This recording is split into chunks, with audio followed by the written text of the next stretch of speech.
Hello, it's NIGBEE. This is part 2 of me making a custom dimple pick. Just for continuity, I'll just get this in.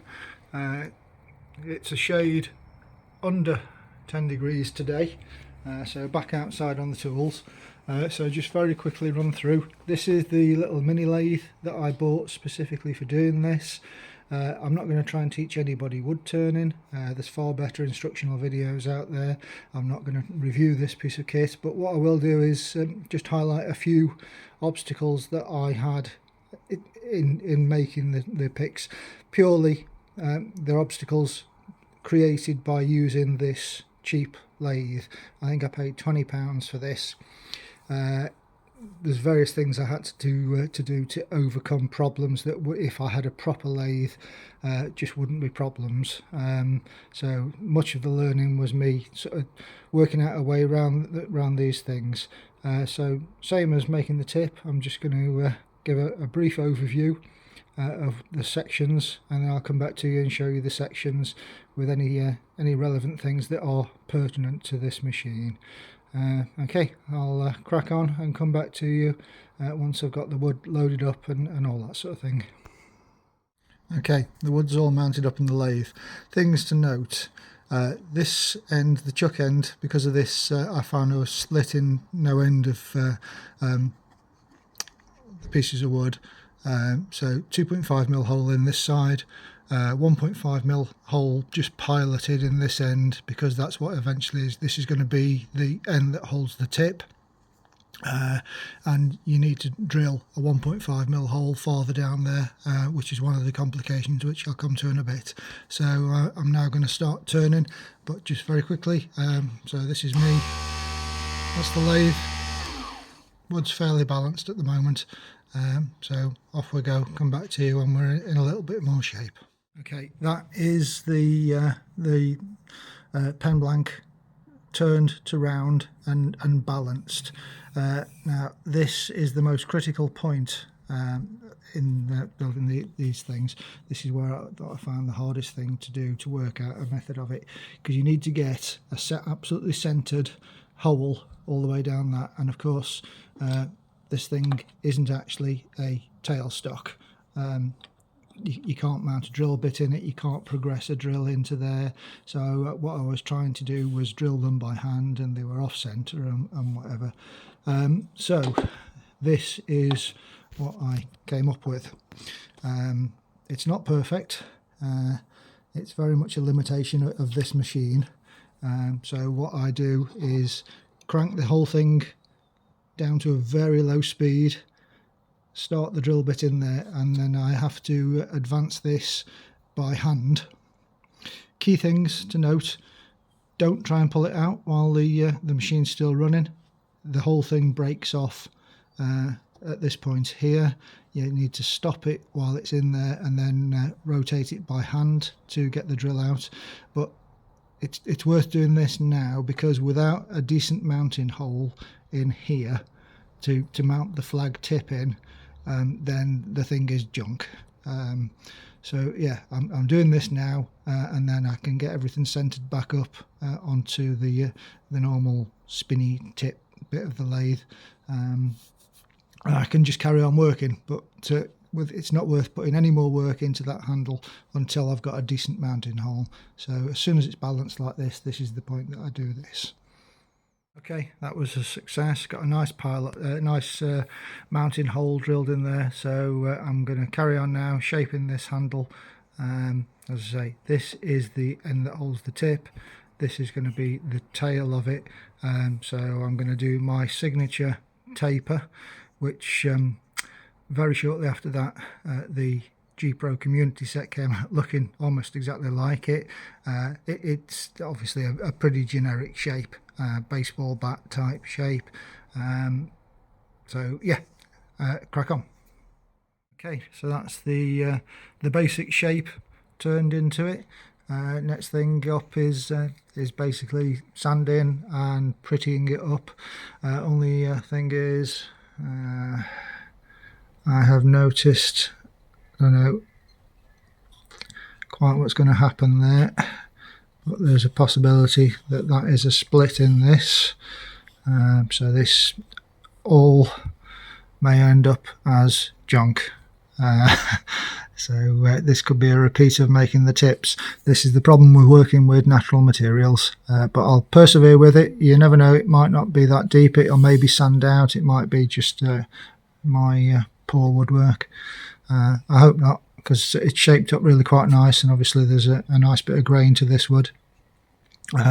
Anybody that knows about woodwork will probably be shouting at me it's because the grain's going the wrong way or something.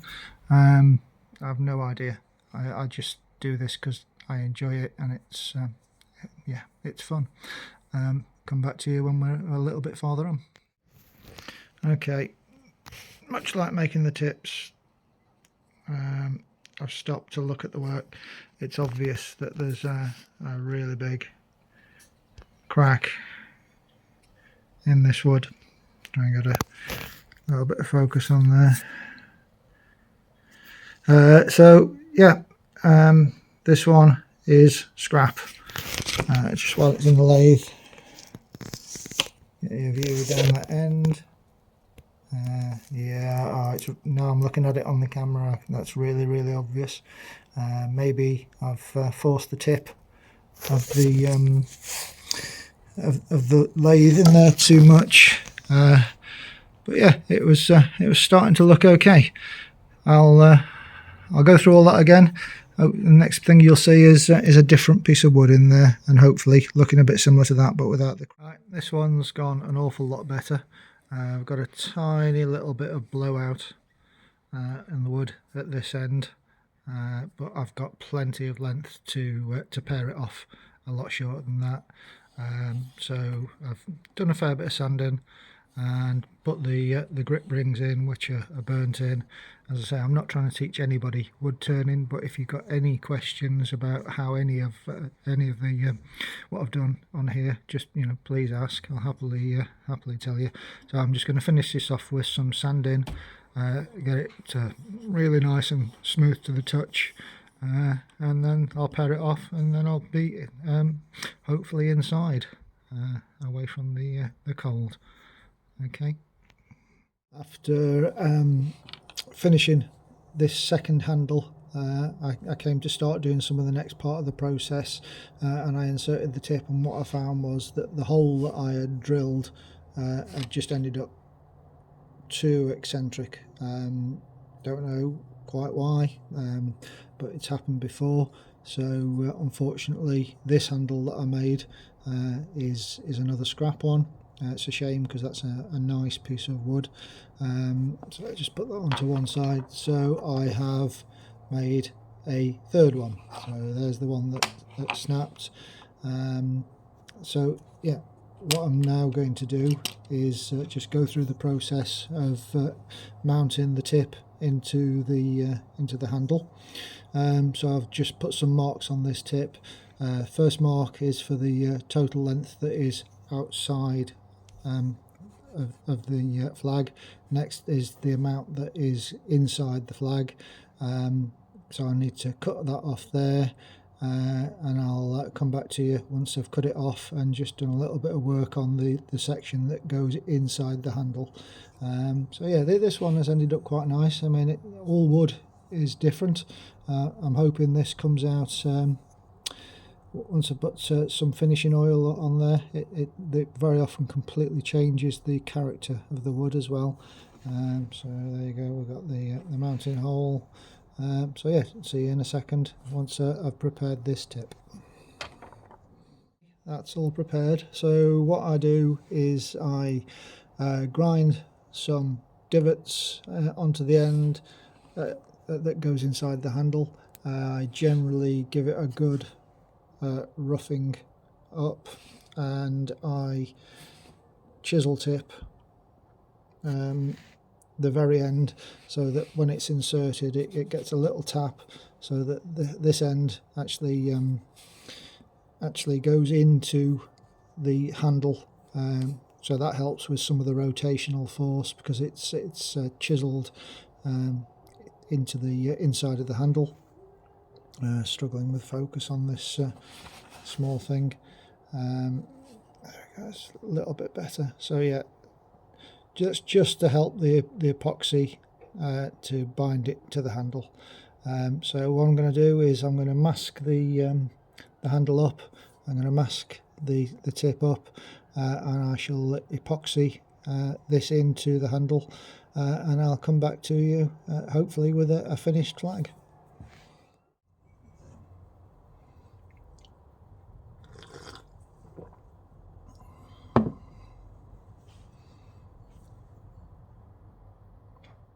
Happy to report that there were no further calamities. I've managed to produce a finished pick. So there you go. That's what they came from, a pen blank and an ejector pin. So that is the end result. I'm quite pleased with it. It's not actually the pick that I spoke about in Terry B's video. I've got to do some experimentation with that. This is a pick that I wanted to make for somebody that I'm sending a parcel to. So as I say, Terry B's video was a real spur on for me getting back to making these things. As you can see, it's quite intense or labour intensive for me. And I loosely call them artisan picks, because sort of to me artisan is possibly something that is not as good as can be made in a factory, but there's a lot of feeling gone into this thing. I've made it for somebody specific. It's taken me a total of about 5 hours to produce this, so I hope well, I know that they're appreciated by the people that I send them to. Are these tips the best thing in the world to make? The ejector pins the best thing in the world to make picking tips out of? I don't know. I've not had one snap in use yet. I'm just showing you around the pick. Yeah, so that's it. That's it produced. That's the whole of the video. So just to recap, we had a busted split piece of wood. We had an off-center hole in this one, which is a real shame because this was actually the nicer grained piece of wood. I'm going to see what I can do to rescue this, but that hole is so off-center. I can maybe drill it an awful lot bigger and then jig around. I shall see what I can do to work it out. And just while I'm on, that's the only other one that I've got to hand that I've kept for myself because, again, off-center hole was a real problem. That's another one that I made. This is quite nice. It enables you to push and pull quite well on finger pins with this tiny tip. Other things that you can do. This is another failed one, but the actual experiment of what I did with this was use some aluminium shim in there. The blank was sectioned up and the shim put in there to produce that very fine aluminium spiral going through it. But once again, I had a failure on the hole. I think these are all things that could be overcome with a real lathe, and I know a poor workman blames his tools. I am a poor workman. This is they really are a labour of love for me. But okay, I hope that's let's bring the real one to the forefront so that you can just see that as I say goodbye and thanks for watching.